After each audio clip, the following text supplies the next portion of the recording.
수험생 여러분 안녕하세요. 상크이자스입니다. 이번 영상은 공무원을 준비하는 수험생들 중에서 이제 시작을 늦게 하셔가지고 국어 기출, 특히 이선재 선생님 강의를 들으시는 수험생들 많이 계실 거예요.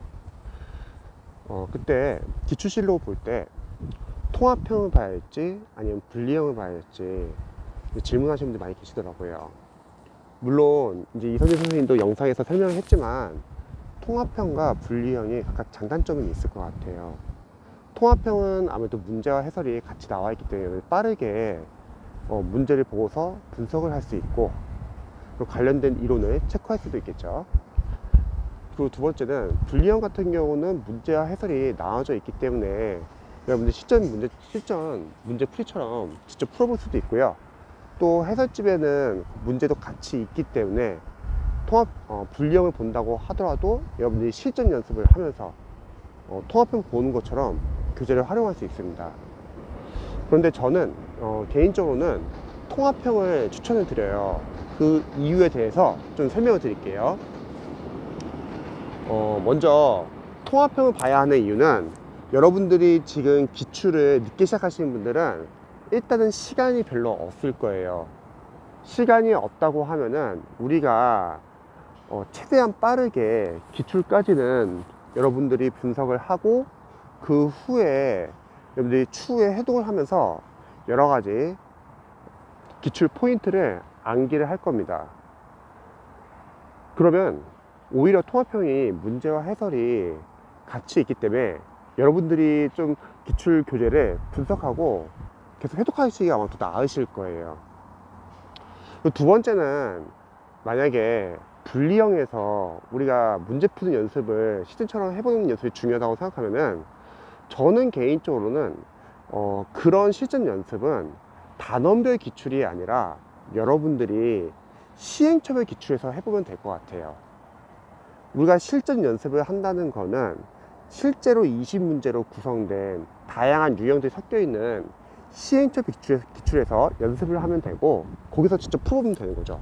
물론 그 전 단계에서 여러분들이 단원별 기출로 먼저 기출의 범위를 확인하고 중요 포인트 확인하고 암기를 한 다음에 시행처별 기출을 풀면 되는 겁니다.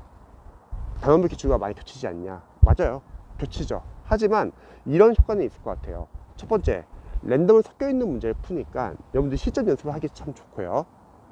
그리고 두 번째는 단원별에서 우리가 안다고 생각했는데 다시 풀어보니까 틀리는 문제가 많습니다. 그런 문제들은 여러분들이 약점 체크하기 좋고요. 그리고 시행처별 기출이 아니라 하더라도 뒤에 이선재 선생님 여러 가지 동형 모의고사가 많잖아요.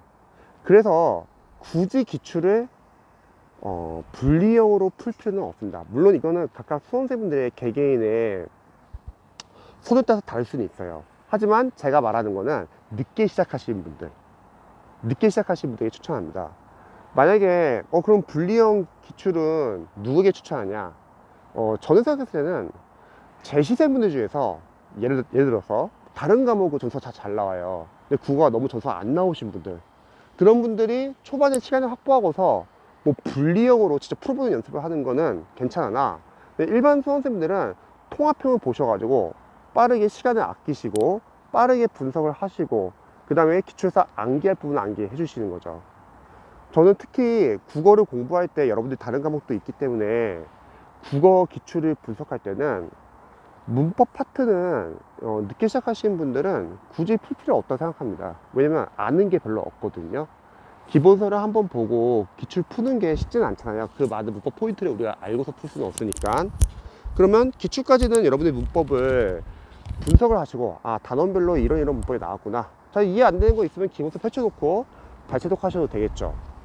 그리고 여러분들이 그거를 암기하시면 되고, 그리고 문학 같은 경우도 문학이 우리가 작품이 워낙 많잖아요. 모든 문학 작품을 다 알고 풀기에는 양이 너무 많습니다. 뭐 고전문학, 현대문학. 여러분 차라리 그냥 기출로 빠르게 분석을 해가지고 각 문법, 작품, 시험에 자주 나왔던 작품 위주로 어떤 포인트들이 나왔는지 한번 확인해 보시고, 그리고 그 작품들 해설 펴놓고, 기출실로 해설을 펴놓고 관련된 작품에 또 알아야 하는 포인트 같은 거 포인트를 기출 교재에 작성을 해 놓은 다음에 그걸 회독하시면 좋을 것 같아요. 물론 문학도 푸는 연습이 중요할 수 있죠. 근데 그런 거는 나중에 여러분들이 시행착오의 기출과 그리고 동영 모의고사에서 풀면 충분하다고 생각합니다. 하지만 유일하게 기출을 풀 때 풀어야 하는 부분은 비문학일 것 같아요. 독해. 그쪽은 여러분 진짜 푸시고 풀고 나서 답의 근거 찾는 연습을 하시고요. 그리고 한자 성어 기타 등등등은 분석하시고 그냥 외우시면 좋을 것 같습니다. 그리고 여러분들이 만약에 통합형을 활용하는데 막 문제를 푸는 게 중요하다고 생각이 들어요. 그러면 그 통합형에서 답을 다 가리시고 푸시면 되죠. 그래서 저는 시간적인 여유도 없고, 그리고 우선순위가 있고, 이미 시행착오의 기출도 많이 있고, 그리고 뒤에 이선재 선생님 동영문서도 많이 있기 때문에 기출만은 단원별로 푸시기를 추천드립니다. 제가 모든 과목을 다 단원별로 추천하는 건 아니에요. 유일하게 영어는 저는 시행착오의 기출을 추천합니다. 왜냐면 영어는 말 그대로 어휘, 생활영어, 문법, 독해 20문제가 랜덤으로 구성된 문제 푸는 게 중요합니다. 기출에서.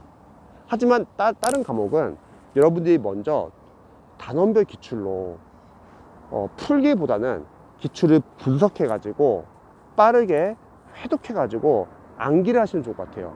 기출을 시험 족보로 생각해 가지고 기출까지는 여러분들이 좀 어느 정도 암기를 하시고, 어느 정도 기출이 포인트가 좀 잡히셔 가지고 아는 게 있을 때 그때 모의고사에서 풀어도 충분합니다.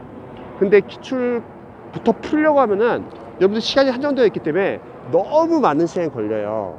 그래서 이거는 각각 본인의 주어진 상황에 따라서 주어진 시간, 우선순위를 한번 생각해 보세요. 그리고 여러분들이 그게 만약에 딱 어느 정도 우선순위에 잡힌다 그러면 선택과 집중하시면 좋을 것 같습니다. 제 영상이 조금이라도 도움이 되셨으면 좋겠네요.